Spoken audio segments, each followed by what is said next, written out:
A very good morning to all of you. I welcome you all in this informative online session, How to Become an IAS, organized by HLM Group of Institutions. It is my great pleasure to introduce our esteemed speaker for today's session, Honorable Shri Alok Ranjan Sir, former Chief Secretary, UP Government.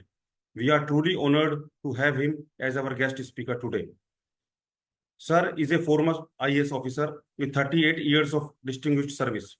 He has been a bright student right from the beginning. He holds a degree of BA Economics Honors from St. Stephen's College, Delhi. His PGDM degree from IIM Ahmedabad is another feather in his cap. Later, he successfully qualified UPSC exam as a top ranker.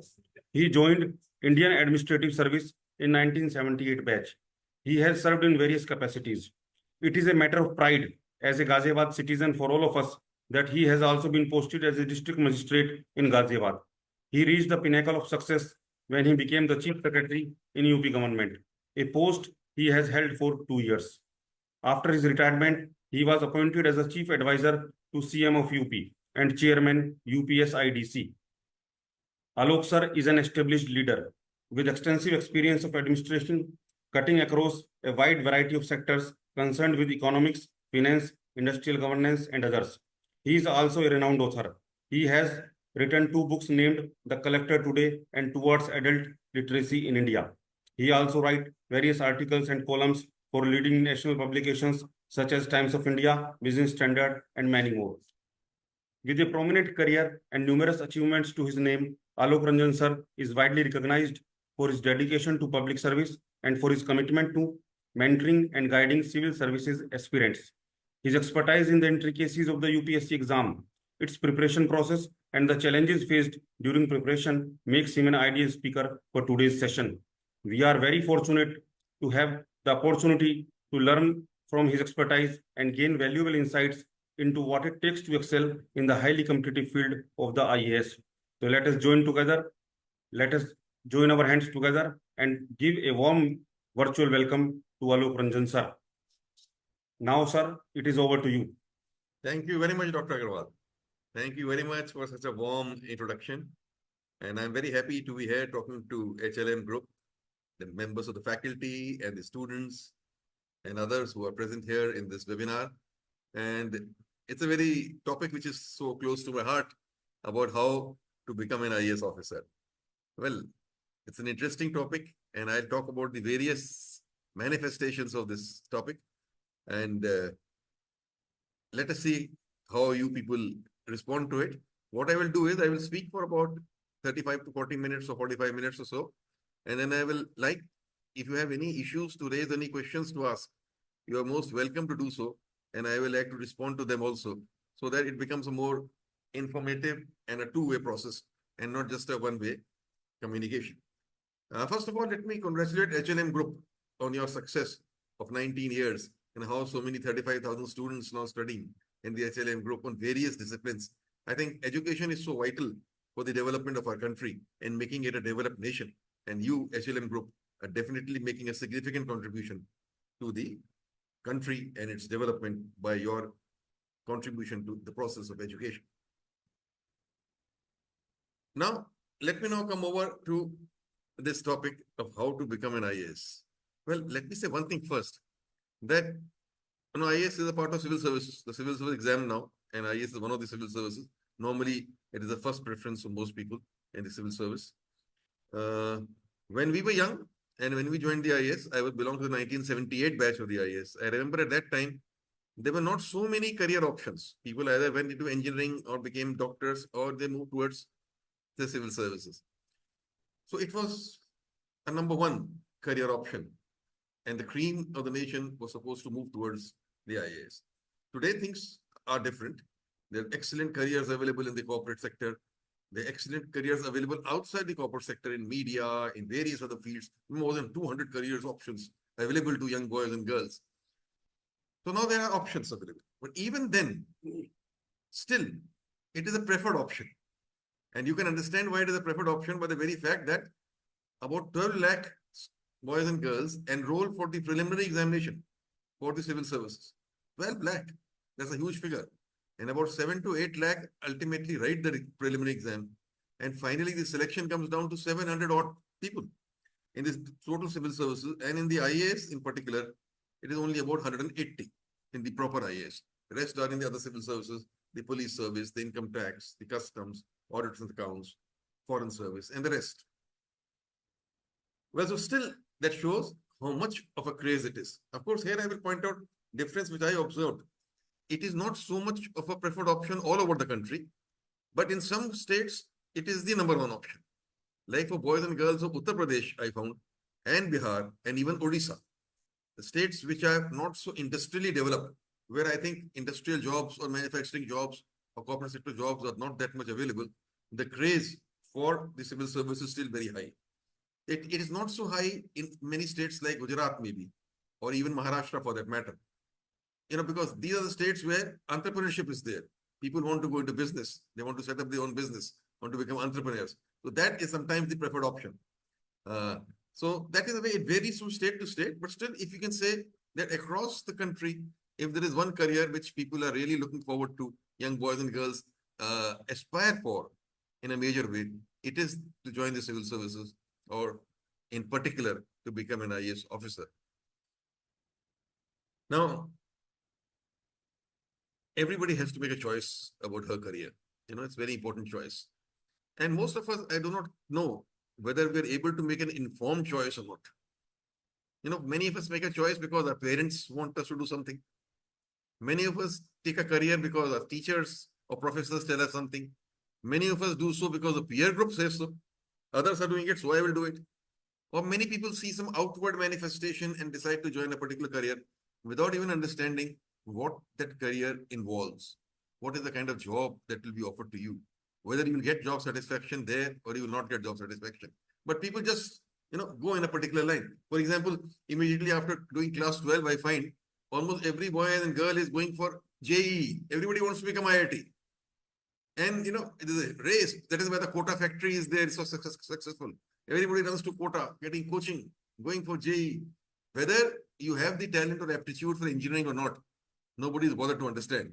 Whether there may be another career, maybe in law or media or fashion or anything else where you can be far more successful. You don't look into that, but you go just because others are going to do it, just because you think there's a very good package, compensation package you will get by becoming an IIT engineer. So you go towards that. So it is not maybe your calling, but you go just because that is where you think you get the maximum returns. So here again, similarly for civil service, I would say, and the IAS in particular, most people go for this examination without really understanding whether they really want to join the civil service, or whether their inner potential or inner talent or inner calling is such that they would enjoy a career in the civil service. This is public service is what they're looking for in life, whether they're looking for that or they're not looking for that. Now, these are questions which only a particular boy or girl can ask herself and answer for herself. Nobody else can really answer. You have to look around, you can discuss with as many people as possible, but ultimately to sit quietly and try and understand what you are, what is your potential, where do you want to go, and then follow your inner calling. Well, the best way to illustrate something is by telling a story. And I will tell you a story about my own career. And that will, I think, give you an idea of how the thinking process comes for joining the IAS. Well, I was the son of a Indian Forest Service officer. And so from early childhood in my house, there was always talk of joining the civil service and the IAS as a very preferred career. My father used to tell me the prestige and the status accorded to the job in the IAS, the power that goes with a job in the IAS, and all that you can do, the high posts you attain. And so there was always a discussion. And he always had in his mind that my sons will join the IAS or should try and join the IAS. That was his ambition. And that ambition came down to us also. So right from early childhood, this was there in our minds. However, things don't go according to what somebody wants or plans. In life, circumstances sometimes play a major role. Of course, I selected BA Honors in Economics as a subject for my graduation. And I did BA Honors in Economics from St. Stephen's College, Delhi University. At that time also, my mind was that after BA Honors Economics, I will do MA in Economics from Delhi School. And then I will write the IAS examination. However, once I joined Beyond Economics, there I found at that time, this is the period 1971 to 74, there was sudden craze for Indian Institute of Management. IIM, Ahmedabad and Calcutta were the two IIMs which had come up at that time. And there was an all-around craze in Delhi University, in St. Stephen's College, everywhere. And all the top students wanted to write the entrance examination to IIMs, the CAT, and get selected for IIM Ahmedabad in particular and IIM Calcutta otherwise. And somehow take up a career in MBA because they said that you get very high salaries after that. You get very preferred options in the corporate sector. And it's an excellent career opportunity. So that had become the craze. So as I said, the entire peer group, my friends, my classmates, everybody was talking of that. And when, by the time we came into third year, I found everybody preparing for that. At that time, there were not so many coaching institutes for CAT. They were not there. Only one or two maybe. And most of the time, not so much material available also. But people got material about the GMAT examination, about the GRE, about the State Bank PO examination, and use that to start preparing for the entrance examination to IIM Ahmedabad. Now, I had in my mind that I will go into civil service because I was inclined to that. And I was not very keen on a career in the corporate sector. However, as it happens, when your friends talk of something, they tend to influence you in a big way. And they started influencing me also. And then one day, one of my friends said, why don't you, we are all filling up the form, why don't you fill up the form? So I also filled up the form for the entrance examination for IIM Ahmedabad. But I'll share with you, I'm not just saying it for the sake of saying it, but I did not really prepare much anything for it really. Because I was very keen within myself. I said, okay, if everybody is writing the exam, I'll also do it. But when the examination came and I wrote the written examination, to my utter surprise, I got a call from IIM Ahmedabad for group discussion and interview. And when I got a call for group discussion and interview, I went for group discussion and interview.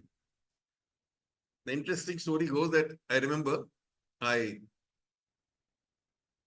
could not perform very well in group discussion at all because, I have a habit that I can't shout and speak and all. If so many people are shouting and speaking, I become quiet. And in group discussions, what happens is the whole group starts, talking. So when the whole group started talking, I have to keep quiet. So I did not put in much of an effort in the group discussion and I thought that I had not performed well. Finally came the personality test and interview, and that I did very well. I was very satisfied because I had a hobby of reading. I used to read widely, and my interview started and went on those lines on what books have you read, on the understanding of the economic development across the world, understanding the Russian economy, understanding the Russian literature, and so on and so forth. And finally, the interview went off well, but still I wasn't sure because I had not done well in my group discussion. A month later, when the results came, I found that I had been selected for the MBA course in IIM Ahmedabad. Now, here came the crucial question. The interesting thing is when the letter came to join IIM Ahmedabad, my father was most unhappy about it. He was most unhappy. He gave me the letter, but he also told me, I don't think you should join. You should go for civil services or the IAS. Because if you go here, then you will go into a different career altogether. Then you will not be able to write the IAS or join this. But then there are other pressures on me. And somehow when one is young, one tries to, think differently or try to think. And what my friends were thinking, I also started thinking. I said, no, what's wrong with the career in the management? What's wrong in doing an MBA? There's nothing wrong with it. Why should I only think of joining the civil service or the IAS? And with this in mind, I did not listen to what my father was advising me. And I joined the MBA course in IIM Ahmedabad. Now, here is something interesting, my experiences as it went on. The course was outstanding. The MBA course in IIM Ahmedabad is absolutely outstanding. They teach in the case study method, and they teach at a very fast pace, and you're intellectually kept alive all through. And you're supposed to really put in a lot of diligence and a lot of hard work. But then slowly and steadily, I found that this is something very personal. That's why I'm sharing with you, that each one of you must have your own answers to your own questions, when you choose a career. I started finding that these subjects in the management that were being taught were not exciting me to that extent. For instance, marketing or finance were not exciting me to that level. As, I was very fond of subjects like philosophy, economic development, history, sociology. These were the subjects, political science, which would excite me. But these subjects were not exciting me so much. So that was the first thing which came to my mind. Have I chosen the right career? Or should I have listened to my father and gone and done a master's and then tried for civil service? Anyhow, there was no way of getting out of it. When I joined an MBA, so I did the MBA. I went ahead with it, did reasonably well, passed my MBA examination from IAS Ahmedabad, got my degree, and also immediately got a campus placement in one of the top multinational companies in Mumbai in marketing, and with a reasonably good salary and a good designation also. So I went to Mumbai and I joined this company. That is where then things started happening. Slowly and steadily, as I was doing my job in marketing in Mumbai, I started finding that I was not feeling happy. I was not feeling satisfied. I was not getting an inner sense of satisfaction. I was feeling that maybe this is not what I want to do in my life. I want to do something else. I want to be in public service. For instance, I thought that, okay, I'm in a consumer goods company. Even if I do very well, I reach the top, become a CEO. At the end of my life, the question before me would be, what have I achieved? I'll say, okay, I took my company several notches up. I increased the sales 10 times. I increased the profits 20 times. I did this, I did that, as far as sales and distribution of those consumer goods were concerned. But that was not giving me any kick. I thought this would not give me the kind of satisfaction I want in life. That is not sufficient. I wanted something else. And when I thought, I contemplated, I realized that I wanted to do something in public service. I would get much more satisfaction, for instance, if I could help in handling the problems of poverty, and handling the problems of the marginalized sections of society, handling, providing food, shelter, and housing to people, and providing good quality education, providing good quality healthcare. These were the issues which I used to read about, think about, and they used to excite me. And slowly and steadily, it came to me that no, my career is not in the corporate sector. I must make a serious effort to go into the civil service, and in particular into the IAS, because that is what I am looking for. That is what will satisfy me. That will give me that sense of job enrichment. So I took a very crucial decision. I decided one fine morning to resign my job. Now, it was a bold decision.